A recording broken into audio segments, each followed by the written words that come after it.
Faz agora 50 anos. 50 anos de quê? O seu telespectador está a pensar, mas 50 anos porquê? Estamos em 2004, portanto 50 anos é 1954. Que diabo será? 50 anos, como sabem, em Portugal, costuma chamar-se às bodas de ouro. E já está o senhor telespectador de pé atrás a dizer, querem ver que ele lhes vai falar na vida dele? Vai falar, faz agora 50 anos que casou, contar na vida. Não, isso, meu querido amigo, casar foi há muito mais tempo. Há muito mais tempo. Olha, faz este ano 60 anos. Agora, 50 anos faz que se passaram em Portugal factos que ficaram profundamente marcados na minha memória. Nessa altura eu era professor de História de Portugal recordo-me, tinha eu 30 e poucos anos, estava a dar aulas no Passos Manuel, no Liceu em Lisboa, e vi que em 1254, portanto fazia nessa altura 700 anos, se tinham reunido em Leiria as primeiras cortes em que tinham estado presentes os representantes do povo. Até aí as cortes era a cúria do rei, eram os conselheiros reais, eram alguns bispos que o acompanhavam sempre, eram os conselheiros mais próximos, aquele grupo era a corte, que andava com o rei, era essa gente que se juntava para resolver as coisas importantes. Mas em 1254, o rei Dom Afonso III pensou que nas cortes também tinham que estar as vozes que representassem o povo português. Povo, os que não fossem do clero nem da nobreza. Clero e nobreza já eram sempre ouvidos. Pela primeira vez fez-se ouvir a voz do povo. Bom, eu acho que isto era uma coisa realmente importante. Era importante. Nessa altura eu conhecia, era até amigo do chefe de redação do jornal O Século, que era o Acúrcio Pereira, um grande jornalista Acúrcio Pereira. Era do curso do meu pai na Faculdade de Letras, era um homem muito inteligente, e eu fui ter com ele, expliquei-lhe isso, e ele disse, com certeza, isso é importantíssimo, faça-me um artigo, nós publicamos isso no Século, na primeira página, com honras de artigo de fundo.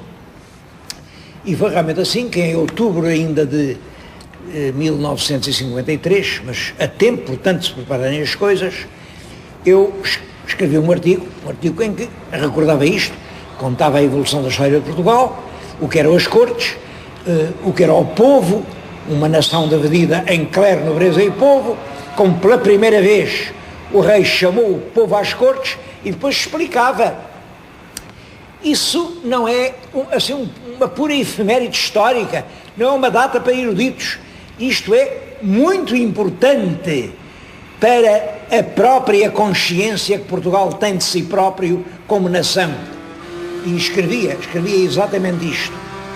Agora é a festa da unidade da consciência nacional, por ser a primeira Assembleia onde todos estiveram presentes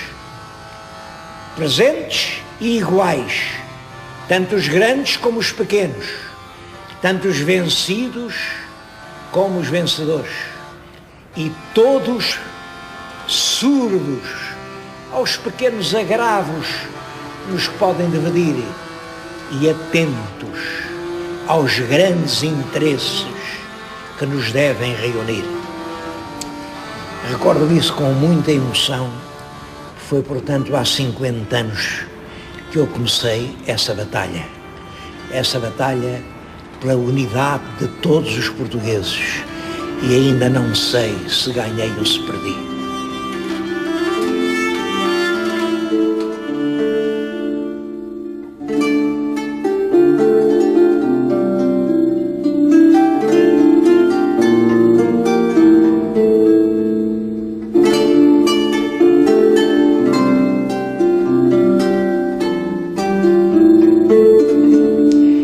vim recordar isto aqui no Castelo de Leiria e estive a falar nesta varanda sobre a cidade da sala dos Passos da Alcáçova. Os Passos da Alcáçova são um passo real feito aqui junto do castelo e, em minha opinião, feito durante o reinado de Dom João I, simultaneamente com as obras da batalha.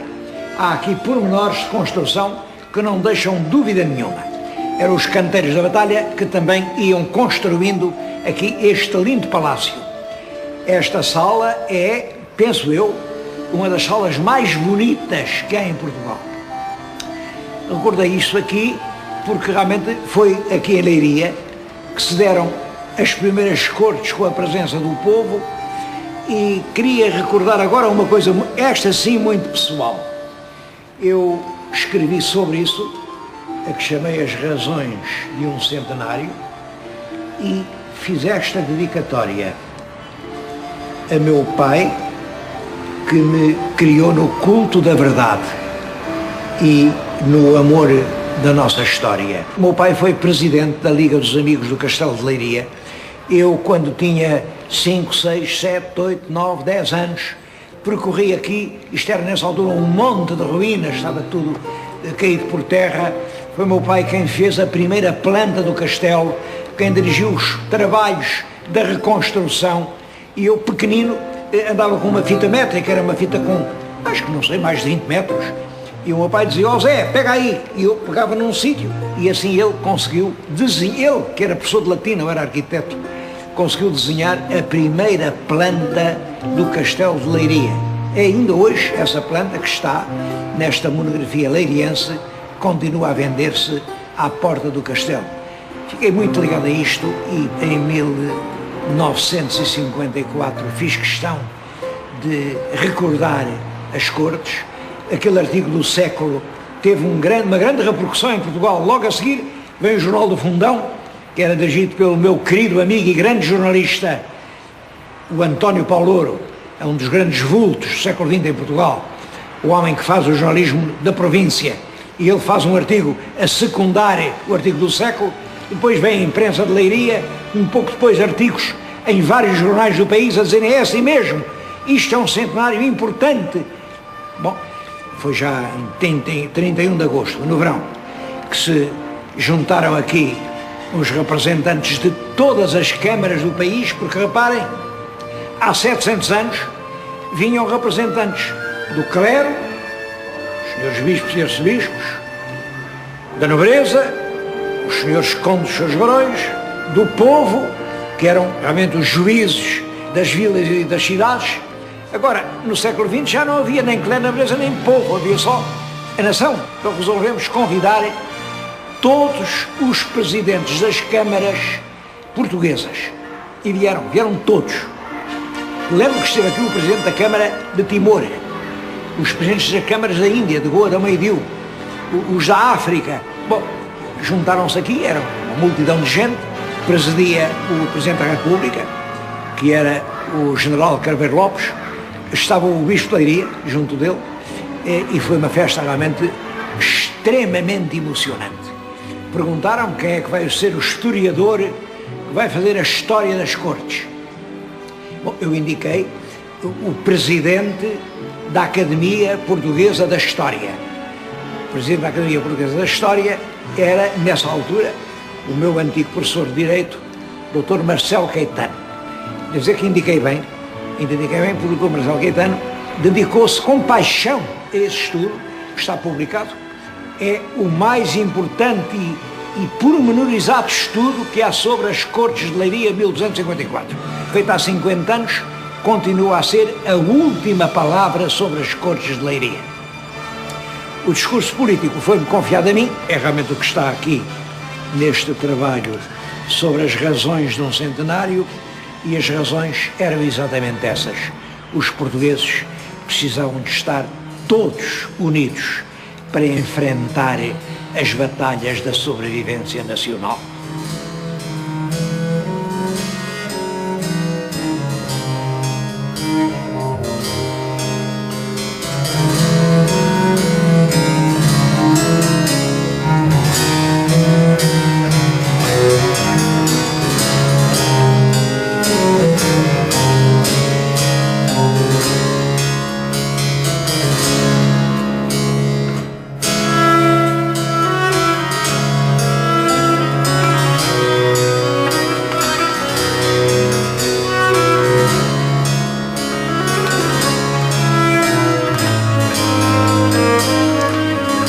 Mas por que razão é que o rei Dom Afonso III convoca estas cortes para a Vila de Leiria em 1254? Bom, é complicado, isso é um problema complicado. Ainda hoje as ideias andam muito hesitantes sobre o que realmente se passou. Eu vou pedir ao senhor telespectador que tenha isto presente. O rei Dom Afonso III é o quinto rei de Portugal, que sucede ao Sancho II. Sancho II não era pai dele, era irmão. Bom, mas parece que foi um rei bastante mau. Eu devo dizer que todos os documentos que conheço provam que a época do rei Dom Sancho II, que vai desde a morte do pai, o pai morreu em 1223, até que o Papa em Roma substituiu pelo irmão, isso é em 1245, essa época é uma época atribulada para Portugal, uma época em que há guerras civis sangrentas, em que há violências, em que não se concedem forais, são poucos os forais e esses mesmo, por intervenção do legado do Papa, o país parece mergulhar numa anarquia profunda. Ora, a mais antiga crónica portuguesa, realmente portuguesa, que é de 1419, diz isto: segundo alguns, quer dizer, o autor da crónica, que eu acho que era o Fernão Lopes, não quer tomar a responsabilidade, diz, segundo alguns, o Dom Sancho II começou a ser bom rei e depois, per sua simplicidade e maus conselheiros, ia-se toda a terra a perder, fazendo-se todo o mal em ela. Reparem, em 1419 o que se dizia é o seguinte: ele, de princípio, até começou bem, mas pela sua simplicidade, quer dizer, por falta de qualidades, por ser um simples, e maus conselheiros, que como ele era um simples, deixou-se dominar por péssimos conselheiros e ia-se toda a terra a perder, quer dizer, era todo o reino que estava a ser destruído. Isto é a primeira crónica, que, é claro, já só repete coisas lendárias, passadas há quase 200 anos. Em todo caso, os documentos propriamente falam efetivamente de coisas muito trágicas, assaltos, as queixas que mandam para o Papa dizem que os bandos de salteadores percorrem todo o país, matam a torto e a direito, o país mergulha num banho de sangue, assaltam os conventos e as casas particulares, roubam os mercadores, sujeitam-nos a torturas para lhes extorquir dinheiro, o país realmente está sem governo. Bom, então pedem ao Papa, o Papa manda uma bula e pede ao rei que se emende, mas como o rei se não emenda, o Papa encarrega de governar Portugal um irmão do rei, um irmão do Afonso, o infante Dom Afonso, que vivia em França, tinha casado com uma grande nobre francesa, a condessa Dona Matilde de Bolonha, era sobrinho da rainha regente, que nessa altura o rei de França era pequenino, veio a ser o São Luís, e a rainha era a mãe dele, que era a Rainha Branca de Castela. Ora, a Rainha Branca de Castela era tia do nosso infante Dom Afonso, porque uma irmã dela tinha casado com o nosso rei Dom Afonso II. Portanto, era um sobrinho, e ela protegeu muito esse sobrinho. A Rainha Branca de Castela, regente de França, protege muito o pequeno infante português que vai para lá, que ela casa com a condessa de Bolonha, e o rapaz dá muito boas provas de si, e é esse infante, esse fidalgo, que o Papa escolhe para vir reger Portugal, em vez do irmão que realmente não conseguia dar conta do recado. Bom, agora aqui, todos os historiadores portugueses, até Alexandre Herculano, aceitaram esta versão.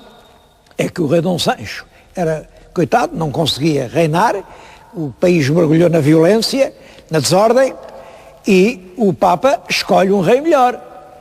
Herculano diz que não, diz que é uma conjura sacerdotal, são os clérigos interesseiros e mal intencionados que intrigam em Roma e que aquele bom rei Dom Sancho, que era um belíssimo monarca, um homem sem mácula nem pecado, eles caloriam-no e o rei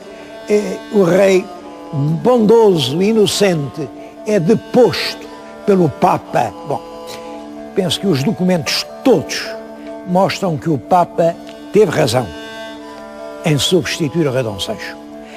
Todos os documentos de antes e de depois, todos. De antes mostram um reino desastrado, sangrento, violentado. Os de depois mostram uma monarquia nova, uma monarquia organizada.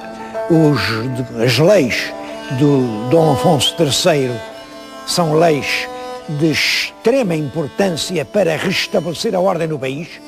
Há uma lei muito importante e mal falada, uma lei logo de 1251, em que ele vem coibir todas as violências, vem restabelecer a justiça, vem proibir as exigências que os nobres faziam sobre o povo, vem pedir que eles se intrometam na eleição dos juízes populares, vem inclusivamente, vejam, isto é em 1251, vem pôr cobro à prisão preventiva, vem dizer que as pessoas presas devem primeiro ser presentes aos juízes da terra e a todos deve ser dado um defensor. Até diz mais, se forem pessoas sem migalha, tem muita graça esta palavra sem migalha, hoje já ninguém diz sem migalha, mas sem migalha quer dizer sem migalha de pão, quer dizer, se forem indigentes completos, sem migalha, o Conselho deve-lhes dar um advogado que os defenda de graça, quer dizer, a defesa oficiosa, que hoje é de lei, está na Constituição. Eu fui muitas vezes defensor oficioso, nomeado pelo juiz, de pobres, pessoas que não tinham migalha, e tive que os defender como se fossem ricos. Pois bem, isso é estabelecido em Portugal numa lei de 1251 pelo rei Dom Afonso III. Bom, só que o rei tinha, para governar bem, precisava de uma coisa. Não há ninguém que para governar não precise do mesmo, meus amigos. O rei precisava de dinheiro, e o país estava pobre, os mercadores fugiam, como é que ele ia arranjar dinheiro? Bom, havia um sistema, usava-se, que era uma fonte de receita para o rei. Já que as alfândegas não davam, o rei de 7 em 7 anos podia fazer o que se chamava a quebra de moeda. O que era a quebra de moeda? A quebra era o seguinte, a moeda que corria era toda metal, o metal era de prata, e o rei mandava recolher toda a moeda circulando, toda no país. E a moeda, eu tenho aqui uma moeda, isto por acaso são 2 euros, bom, recolhiam todas as moedas e o rei mandava-as fundir outra vez. Mas imaginem que aqui há, por exemplo, 5 gramas de prata. Não sei se há, se não há, nem sei se há alguma, estou a falar, é um por exemplo, suponho que não há nenhuma. Mas se a moeda tinha 5 gramas, o rei mandava dizer, façam lá isso, façam uma moeda igual, com o mesmo cunho, o mesmo valor, mas em vez de 5 gramas, ponham só 4 gramas. É claro que, assim, o rei, de 5 para 4, ganhava era 20% ou 25%.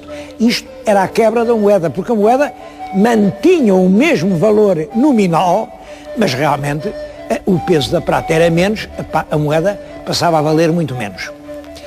Parece que o Dom Afonso III fez isso em 1247, ainda antes de ser rei. Ele só se intitulou rei em 48, quando o irmão morreu em Toledo. Até aí era o regedor do reino e intitulava-se Conde de Bolonha. Conde de Bolonha, Afonso Conde de Bolonha. Em 48, o irmão que tinha fugido para Toledo morreu lá, ele passou a ser rei de Portugal. Mas ainda em 47 ele fez uma quebra de moeda. Ora, segundo um costume que já vinha dos visigodos, a quebra só se podia fazer de 7 em 7 anos. Portanto, fez isso em 47, quando chegou a 54, precisava de fazer outra. Mas a quebra da moeda prejudicava muito, sobretudo os mercadores. Reparem que para os fidalgos e para os bispos e para os abades dos mosteiros, tanto fazia. Moeda forte, moeda fraca, eles não usavam moeda, nessa altura não se usava moeda.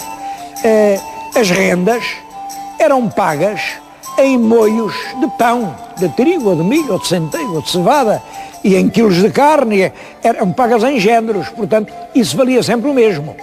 Agora, os mercadores das cidades, esses faziam os seus negócios em dinheiro, e realmente uma desvalorização de 25% era uma coisa terrível. Portanto, eles não queriam e preferiam fazer um acordo com o rei. Vamos lá falar, o senhor não quebra a moeda, vamos lá saber quanto é que o senhor ganhava com isso. Bom, faziam-se as contas, os conselheiros do rei, isso vale, o rei com isso ganhava tanto, então os mercadores diziam, bom, mas a gente dá tanto, e faziam um acordo, que era um acordo, enfim, um pagamento, e eles, em vez do rei fazer essa alteração da moeda, os mercadores entregavam essa receita em dinheiro e o rei desistia da quebra da moeda. Mas isso tinha que ser muito bem combinado e, ora bem, tudo indica que as cortes que o rei mandou reunir em Leiria em 1254 foram exatamente para combinar com os seus conselheiros e também com os representantes das vilas e cidades quanto é que eles deviam pagar para evitar a quebra da moeda. É, portanto, uma questão orçamental. Os representantes das vilas e cidades estavam exatamente, porque era principalmente a eles que as questões da moeda diziam respeito. Eram eles quem tinha a ganhar ou a perder.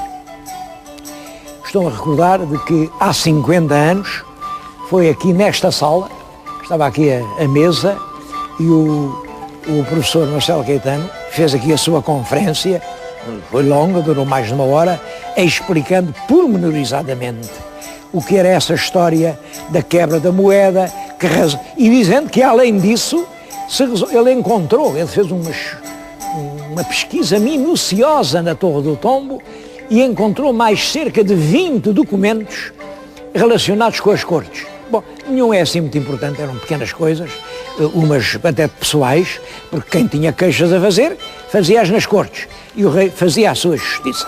Portanto, tudo quanto hoje sabemos das cortes de Leiria pode-se ler nesse livro, mas sabemos que as coisas andaram fundamente à volta da quebra da moeda.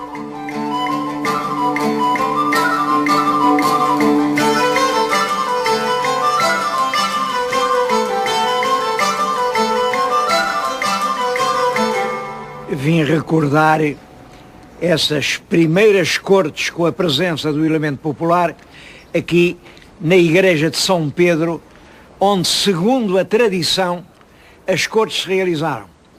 Digo segundo a tradição porque não há nenhum documento que nos indique isso e nem há razões para pensar que era necessário um grande espaço nessas cortes que se podem bem ter realizado lá em cima no castelo, não sei. De qualquer maneira, foi aqui que se comemorou o 7º centenário, em 1954.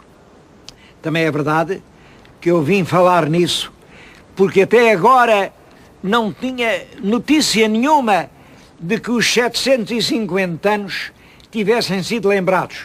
Mas foi aqui mesmo, que me deram a notícia de que se prepara em Leiria um congresso internacional sob o tema 750 anos das Cortes de Leiria 1254, vão falar sobre as Cortes e o Parlamento em Portugal. Ainda bem, isto vai ser em novembro, não me tinham dito nada, portanto eu fiquei surpreendido, mas ainda bem que assim é. É claro que Cortes e Parlamento são coisas completamente diferentes. As Cortes não tinham voto deliberativo, não podiam resolver coisa nenhuma, limitavam-se a apresentar à consideração do rei os aspectos, mas realmente foram elas que depois da Revolução Liberal se transformaram em representações nacionais. Pode-se dizer que a palavra Cortes veio a originar aqui os parlamentos. Olhem, a avenida que em Lisboa leva ao Palácio de São Bento, onde hoje funciona o Parlamento, chamou-se durante muito tempo Avenida das Cortes, porque os primeiros parlamentos portugueses ainda tinham o nome de Cortes. Daí que é com uma boa notícia que eu acabo este programa. Os 750 anos das primeiras Cortes Gerais no Reino de Portugal não passaram despercebidos à cidade de Leiria.